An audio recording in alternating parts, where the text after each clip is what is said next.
So, we've had the results for Game of the Year, and regardless of your thoughts on if Astro Boy deserved to win, it did, so congratulations to it.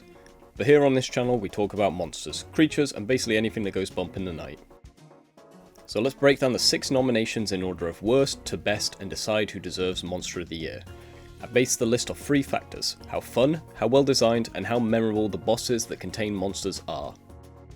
If you're curious as to what makes me the most qualified for such a prestigious and important role, I design monsters myself, both 2D and 3D, I got a degree in character art at university, and I was a game tester for a year where it was my job to be very nitpicky. Hopefully you can see why I'm clearly the most qualified person to do such an important job. At number 6 we have Batro. This game is very good. I love dungeon runners, but you know the one thing this game is missing? Enemies. It would have been so much cooler if the developer had implemented some enemy designs. The excitement of beating an enemy who you can visually see is just always going to be far more compelling than playing against a chip with a number to beat. Regardless, this game is super fun, and if you like games like Slay the Spire, there's almost zero reason not to get this game, other than the fact it has no monsters. The gaming committee really needs to start considering these things when picking candidates. Alright, the list gets a lot more interesting now. All of these games had above average boss designs with a lot of monsters, so picking the second worst wasn't easy.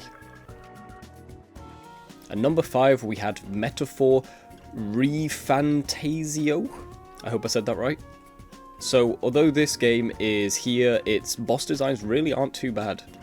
The ones that aren't normal humans anyway. This is a good game, but just not the type of game for everyone. It has some extreme designs that really only come out of anime these days. Like, just look at this thing. I feel these enemies are memorable and interesting, but are a little too odd compared to others on the list. I like odd monsters, don't get me wrong. I feel games too heavily rely on standard stuff like dragons to compensate for a lack of creativity. This game doesn't shy away from that.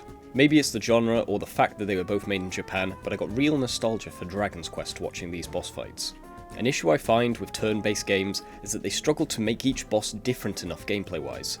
For example, this last boss was all about you using your mana sparingly throughout the fight and trying to block when the enemy is about to do a big attack.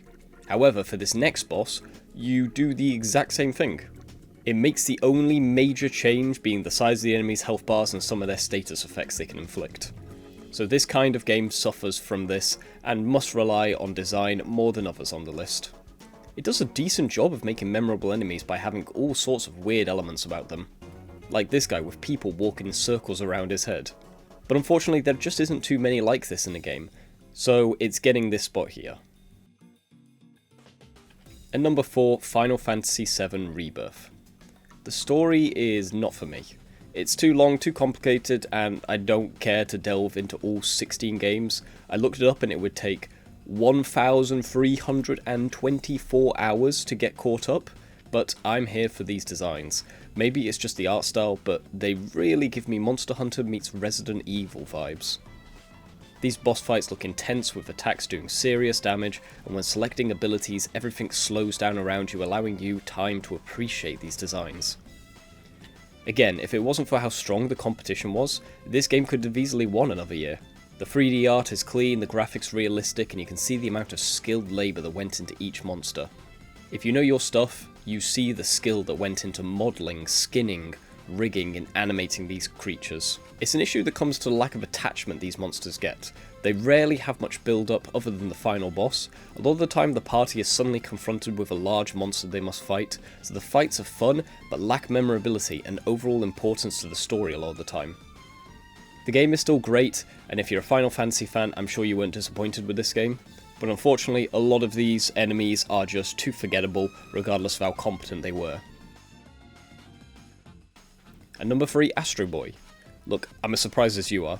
The first time I heard this game was more than just a PlayStation demo was at the Game Awards, so I really wasn't expecting much when it came to the boss designs. But oh how wrong I was. These are some of the most creative, most fun, and most expressive bosses probably ever made. Now, although usually I like bosses a little more on the gross fleshy side, these robot bosses stood out to me for how expressive and unique each was. Just look at how the boss changes as Astro Boy damages it. Its expression goes from confident and intimidating to fearful and even pitiful in some cases. Each boss was clearly crafted with skill and much thought into every aspect, from design to colour scheme to even the music.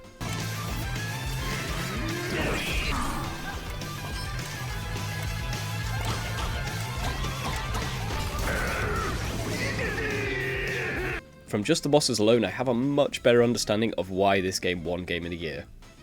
As the player progresses, they get new game-changing powers which allow the team to center the boss around these mechanics, drastically changing how you fight each boss. For a game that's basically promotion for PlayStation, the team clearly had a large budget and the support of a talented team behind it. So why not hire? As you probably know what the last two are, they aren't exactly light hitters when it comes to enemy designs. The biggest issue comes down to what the type of game is. Its more casual, laid-back vibe, although fun, doesn't make it as memorable a time as these more hardcore games where you're expected to memorize every aspect, every pupil of their design, and fail many times having to restart the fight. The more laid-back approach means, although these designs are memorable, they will be forgotten with time, as many great games are, unfortunately. Unlike the next two picks. Number 2, Black Myth Wukong. I'm sure many of you would have put it at number 1, but I'll explain why my number 1 beat this. Black Myth Wukong looked like a game that was going to be too good to be true when it was first revealed. I'm sure many felt the same. The graphics look stunning and the enemies incredibly interesting. And to my surprise, the game did not disappoint. I really thought we were getting a Watch Dogs situation where the game looked far better than it was actually going to be, but just look at some of these enemy designs. It's really impressive, the variety, and even more impressively, how they were able to make so many bosses feel so unique in terms of gameplay. If you don't want to include the Elden Ring DLC as a game, that's perfectly fair, and in that case I'd give my Game of the Year to Black Myth Wukong. It combines a lot of Eastern mythology with a healthy sprinkling of the developer's own creativity to create some exciting enemies. Sometimes when you defeat these bosses, you get to harness their abilities and strengthen your own. This helps keep the memory of the bosses in your head, as far too often do you beat bosses and never think about them again. But this game does a perfect job of hyping up the boss prior to the fight, making the fight fun and challenging, and then also making them memorable by being able to harness their abilities for later bosses. It pains me to only put it at number 2, as honestly I can't fault a single boss. For a game that felt like it came out of nowhere, it surpassed my expectations in so many ways. It's a type of game that comes around once every 5 years or so. Unfortunately, it didn't win Game of the Year, but it's deserving of a second place spot on my list for the best video game monster designs of the year. And lastly, as probably you all saw coming, the Elden Ring DLC Shadow of the Erdtree. What's there really to say? It's From Software. They know how to make amazing and memorable bosses. But they are memorable for a number of reasons. Most bosses you've got to bash your head against several times before you learn the attack pattern, and what they look like, and how they perform certain moves. This means getting the designs just right for the bosses is crucial, as players will be fighting them for far longer than most players play against most bosses. If the boss isn't interesting and fun to look at, the entire game just falls apart. And they know this. That's why they hired the best of the best when it comes to designers. Even their more forgettable designed bosses will stay in the memory for years to come. From the boss I died to the most, from the boss who had the most dramatic entrance, my favourite designed boss, and the boss I was dreading to fight the most. Boss fights are, in my opinion, the most important element to any game that has them in. From Software almost has a monopoly on boss designs at this point. Every single game they release seems to create bosses that are talked about for years to come after a release. They make these bosses in such a way that their importance to the lore can be felt throughout the game as you play and learn more. It's something very unique to From Software's storytelling. This year's had some incredible monster designs, and this game's DLC was the reason I created this channel, so how could I not put it at number 1? From Software bosses rarely disappoint, and it's for that reason that I give Elden Ring DLC Monster of the Year award.